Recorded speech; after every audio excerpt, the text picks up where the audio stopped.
Well, good evening, everyone. We have this lone thunderstorm that wants to misbehave a little bit in Dallas Fort Worth. Just want to give everybody a quick update on that and what we can expect the rest of the night and tomorrow and Friday and all that good stuff.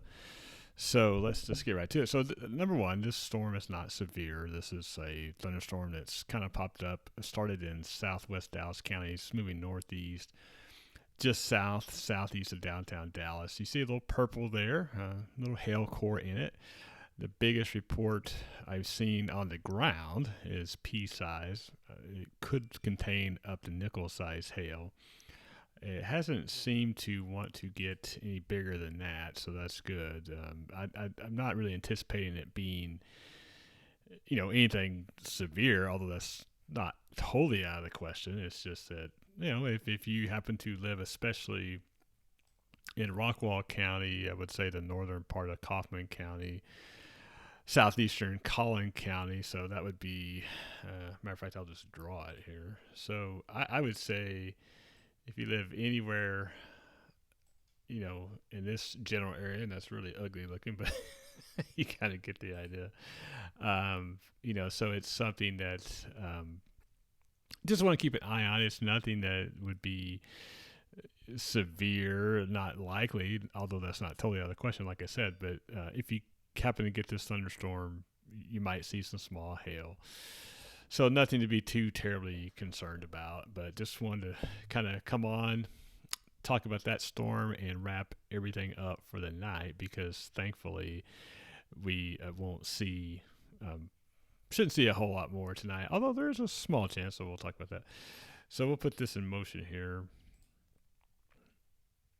and kind of give you, I'll zoom out of here a little bit. So you can kind of get an evolution of how this storm has popped up. We had this a lot of anvil rain here and before that, and then the storm kind of popped out of that, which is not terribly uncommon. It does happen sometimes, but as you can see, it's moving northeast. And again, let's stop this. And we had a special weather statement. There it is. So nickel size hail moving northeast at 30 miles an hour. So if we put a tracker on the hail core, which we'll take it like this, we'll get it on up into southeastern Collin County and 30 miles an hour. So Sunnyvale in the next 20 minutes. Rowlett maybe in the next 30 minutes. Heath 31. Rockwall 40 minutes. That might be a little slow. But I think if you live anywhere within that cone area, then, might see some small hail. Hello, Kara. Hope you're feeling better, by the way. Is it moving toward us? Of course, I think if you mean us, you mean Saxe. So, not really. Although, let me zoom in here a little bit. It does, within this cone, it could clip the very southeastern part of Saxe, but for the most part, no, unless it starts to take a more northwest turn.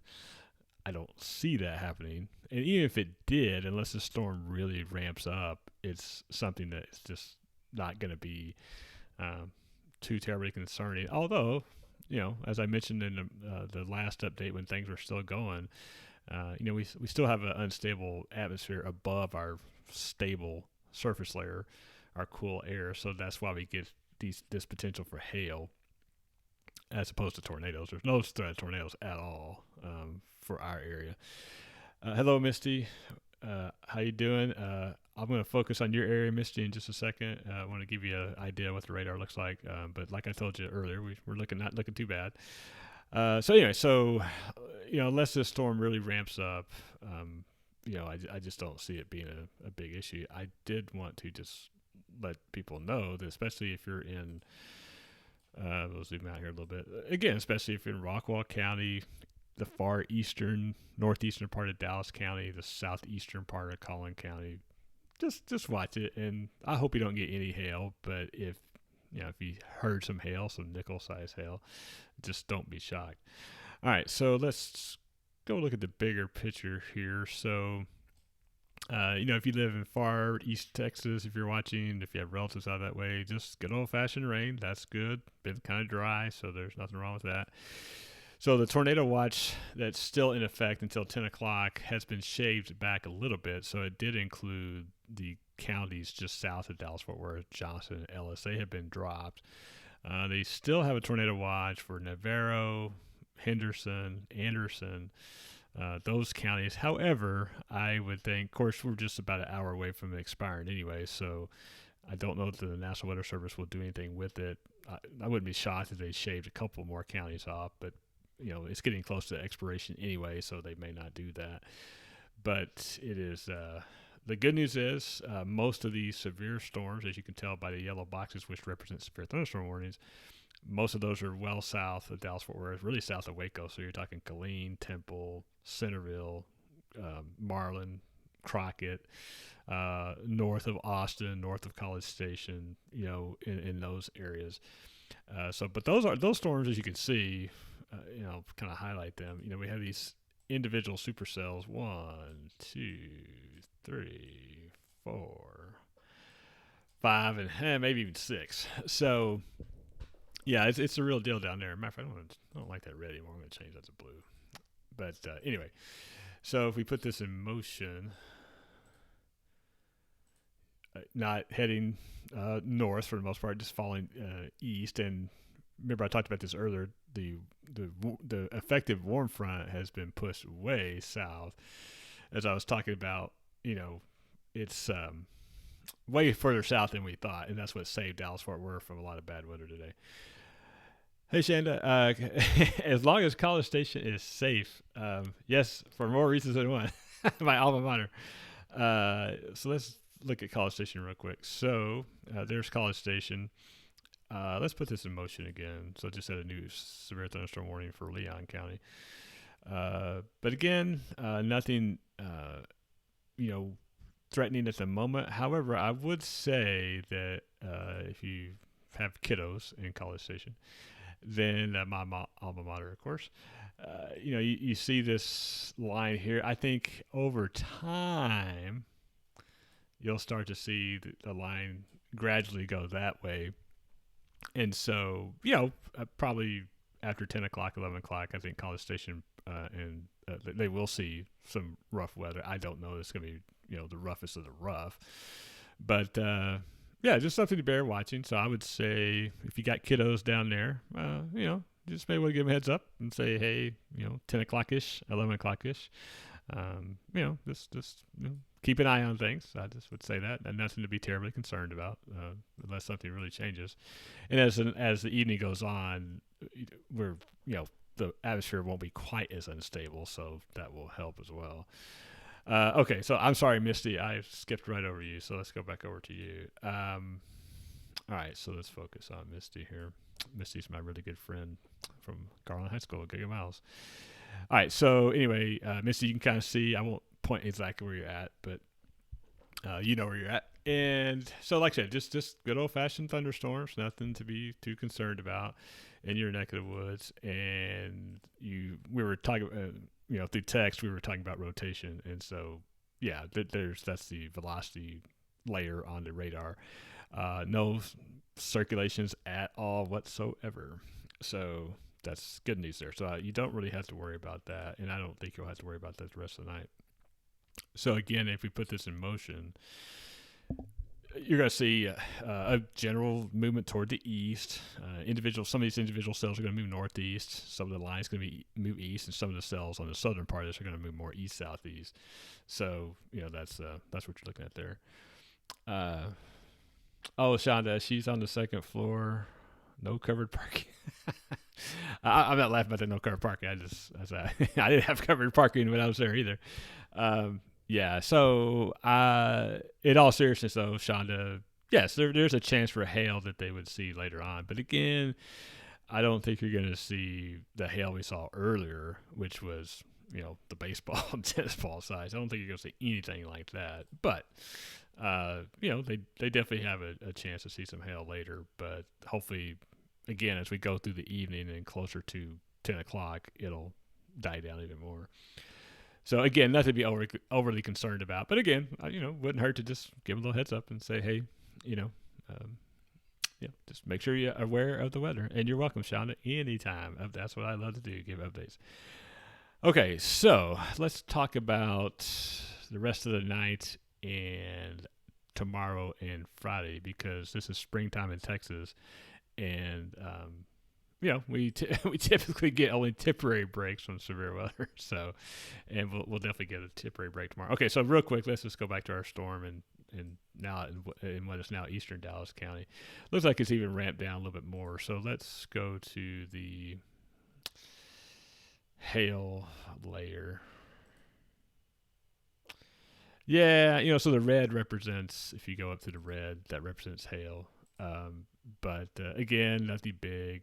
And again, you have to remember too, the other thing to keep in mind is that this is the radar beam looking up at about 3,000 feet. So just because it shows hail at in that height of the storm, it doesn't mean it's all reaching the ground. So that's something that to keep in mind too. But there is some hail in that storm. But again, nothing to write home about, which is a good thing. Oh, you're welcome, Misty. I love you. I'll do anything for you. Okay, so let's go back to the bigger picture. All right, so what can we expect the rest of the night? Because we all want to go to bed, right? So the good news is, and I did this at the beginning of the broadcast in the afternoon, the shading is from the Storm Prediction Center. The green is marginal risk, level 1 out of 5. Yellow, slight risk, 2 out of 5. You can barely see it, but the orange enhanced to 3 out of 5. So that's, again, well south of Dallas-Fort Worth. Shonda Call Station is just barely in the slight risk, so they're doing okay. So the upper level low that's responsible for all this has not moved through yet. So there is a slight chance of when that low moves through, we could see some more thunderstorms. Again, they would be elevated thunderstorms, and so it's something that's not a tornado threat by any means. But there's a small chance we could see some of that overnight. So I just want to show you a radar that's out here in northwest Oklahoma. And zoom in on that. So again, I'll put this in motion. This is actually the location of the upper level low, and you can see the spin on the radar. So that's exactly where it is. So it's moving more due east than we thought initially. So that may keep thunderstorms overnight north of us. I have to watch it. They tend to want to drift southeast sometimes. But right now, if we got some storms later tonight, which again is far from a guarantee, we would see them, in this area, and then they would track this way. Not a guarantee by any means, but if that upper level low interacts a little bit more with our atmosphere, we could see that. But probably not. But it could be. So just want to give you a heads up. And then once that low moves through, which would be overnight into the morning hours, then we're done with this particular episode. Now, having said that, so tomorrow might start out kind of cloudy. It's definitely going to be cooler than it's supposed to be this time of year. But I think the sun will come out, and it'll be a fairly nice afternoon. Friday, we have another cold front that's going to come through. Again, nothing terribly strong. However, this front that's going to move through overnight is not really going to what we call scour out moisture. In other words, get rid of it. It's not going to be bone dry or anything like that. So some of our moisture is going to hang around, and that's what's going to set the stage potentially for severe weather on Friday. So just something to keep in mind. We're going to have a cold front come through on Friday. A lot can change between now and then, but it's looking like, we could see some more severe thunderstorms. I don't think it'll be anything like today that we saw in central Texas, but we could. And as a matter of fact, let's do this. Let's see if we can pull that model up and see. Let's go with the North American model. I don't know if it goes out to Friday or not. Let's see. That one's still loading. It might. Let's see. Yeah, that's Friday. Okay. That's Friday at 5 o'clock. Let's zoom over here. Okay, 5 a.m. I should say. Let's see if they show anything. This model may not show a whole lot.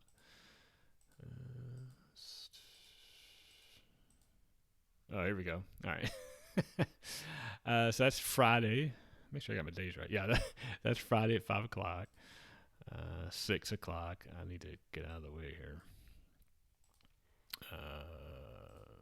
7, 8. That doesn't look good. 9. Oh, that doesn't look good either. 10. So, and I just show this. Just keep one thing in mind. This is a model that's 48 hours out. A lot can change, and it probably will change between now and then. However, again, like I like to do, is just want to make you aware that we do have another possibility of severe weather on Friday. So just think about that between now and then obviously I'll keep you updated. So anyway, just kind of want to talk about that. All right, so before we wrap it up here, let's go back to the radar. And we'll check one more time on our thunderstorm in Dallas County. And it's not looking too impressive, which is a good thing. Now, I will say this, though. This is what we may see for the next couple of hours. So we have a storm that's popping up just south of Oh, wow. Okay. That got interesting really fast. So, but again, it kind of just going to my point is that you're going to see in the atmosphere that we have right now. It's see what's temperature in my house. 59. Matter of fact, let's just go to the. Matter of fact, before we do that, let's show the satellite picture. Again, I want to show you how this has evolved over time, and again, you can see these huge thunderstorm tops. I mean, as you can tell, the bright white clouds are very, very cold. And so you can see how massive these storms have gotten. So again, but as you can tell, most of the really bad weather's south and east of us. All right, let's go back to my house here. So like I said, it hadn't really changed a whole lot from 4 o'clock. Ironically, it was 59 degrees at 4 o'clock or 4:40 when I did my last update, and now it's 58. So it hasn't really changed a whole lot. But again, it's to illustrate a point that the temperature is still pretty cool. And of course, they're not going to get a whole lot warmer being we're at nighttime now. But again, so we have this cool, stable atmosphere, right at the surface where we are, of course.